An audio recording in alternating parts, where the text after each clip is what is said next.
I don't think. I think they're going to keep doing that, and it's a waste of time. Alex, where do you want to go today? Well, let's start with the double haters. There's a pretty good clip on this from CNN. It was earlier this week. Like you said, we've been talking about it forever, but let's roll the clip, and then I want you to react to it. How can they be up by 6 but have such a lousy favorability rating? Yeah, you see Democrats up by 6 and only 28% favorable rating. How is that possible? It is because of the double haters, the most important 1/4 of the electorate you have ever seen. Take a look here. Who double haters prefer among the 26% who dislike not just the Democrats, but the Republicans as well? Look at this. Democrats up by a 55% to 24% margin. That's a 31-point lead among that key quarter of the electorate who can't stand either party. They are, in fact, the Democrats, the lesser of two evils. This is the, pox on both their houses caucus, Yes. basically. I will say, Joe, I know where you're about to go, but Harry is Harry had his coffee at Well, he 6:30 always in the has morning his on coffee, CNN. and usually too much of it. But that's beside the point. He gets a lot of stuff wrong. Let me just say this: we spotted this in November in the exit polls. By the way, the same CNN SRRI exits that he's quoting in today's CNN SRRI poll. It was clear when you looked at those exit polls, the double haters. This is the difference, though. He's talking about polling. We're talking about actual votes. Right. So what And happened is explain for our listeners the difference between that exit polling methodology and how a poll works.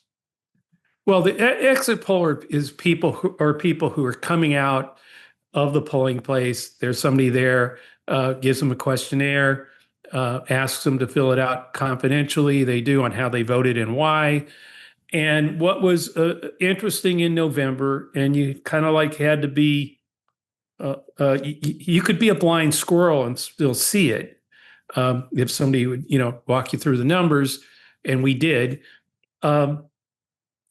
Double haters, I think, were about 12% of the electorate in those in both New Jersey and Virginia. The critical thing here is double haters don't vote. They tend not to. If you can't stand Trump or Harris and you can't stand either party, why would you do it? Right. Makes sense. You don't need me to walk you through that. What was fascinating, though, was that the double haters did indeed vote. And they voted 8-2, 80% for the Democrat, both in Virginia and in New Jersey. And that trend has continued wherever you can find it, and in other states, when a pollster asked it. But what Harry Enton was talking about is now a current poll that shows the same exact thing. 55% of double haters say they're voting for the Democrats. 22%, so better than 2-1, are saying right now they're voting for the Republicans, and 17% say they haven't made up their minds, they're undecided. So the way this usually works, the undecided cohort of any, undecideds among Democrats, undecided among Republicans, independents, double haters, tend to break the way the other deciders have already decided. So when you have 55-22, that 17% is likely. This is how you get to that 80-20 or 70-30 break that double haters have shown actually at the polls, not in a questionnaire, in a poll. So what I'm saying here is something that you and I talked about back in November. Actually, I think we've talked about it on most of our shows, just to continue that the double haters are still there, that the two things that are making this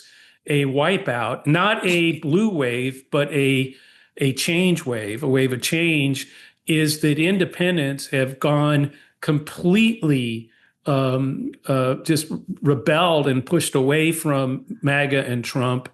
22, 23, 24, somewhere in the 20s approval rating, and disapproving on the war, on inflation, tariffs, all of Right. it. by similar So- numbers. And then at the same time, the other thing, this is how you get to that 25% overperformance in Georgia with Sean Harris. Even he lost, but he performed 25% better or something like that. The reason is independents are done and double haters are voting overwhelmingly for Democrats. That is a real problem, and it was a real problem before the war. It's a bigger problem today. So we cut the video because it kept going for a while, but I went and pulled a couple of numbers, and there's two sets of numbers I think that are important here for historical context. I know you mentioned Virginia last year. In 2024, Trump won the double haters by 20. In 2016, Trump won the double haters by 16. And in the 2022 midterms, where Republicans made a pretty big dent, they went, I think, for the generic, or this was exit, so this was for the Republican candidate, plus 17. You add those up. The other thing in those elections, somewhere around, I think at a low point, it was 11% of the electorate, and I think that was probably the midterms.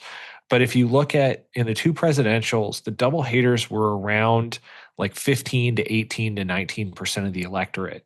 That number is going up. And so what that means, not only are they more critical, so it's one thing if you're winning a cohort of the electorate that's like 2 or 3% by 31 points, but this is 25%, man. I mean, this is a big chunk. Yeah, it's not just that. It's also the fact that how do you put this? The double haters have completely turned, right? If you look at that 20, the 16 points that Trump won them by, the 24 points, the 22, in the 17 points in 2022, you're looking at, I think, the period where the world, evidently the talking heads are still, they're still in that world, right? Where you see them talking on MSNBC, CBS, whatever, CNN, all of them, for the most part, maybe MSNBC not so much, but essentially, what are Democrats going to do about their toxic brand? They all talk about our toxic brand. Well, I think what is going on, the reason you're seeing this huge shift in double haters and independents who marginally went with Trump the independents did in 2024, like they marginally went with Biden in 2020, and went with Trump in 2016 against Hillary. No, those two groups have completely gone the other way.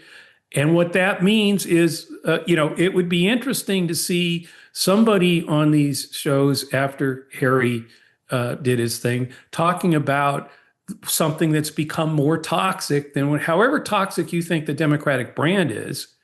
And I'm not saying it doesn't have its problems, we do, but the something has happened between 2024 and today that has made another brand even more toxic, at least to the double haters and the independents. And that's Trump and MAGA, my friends. And that's why this isn't a blue wave. It is independents, it's double haters, it's Democrats, it's soft Republicans, and it's going to be enormous. There's nothing, this complete failure at the war. I mean, complete. There's no way to, Iran still has its nuclear, it's uranium, it's enriched uranium. It still has, the regime is still there. Yeah, they killed a lot of members of the regime, but it still repopulates every time. And there's something they didn't have before this was control of the Strait of Hormuz in a way where they could charge a toll that actually gives them even more money to build a nuclear weapon or buy one. So no, it's a complete failure.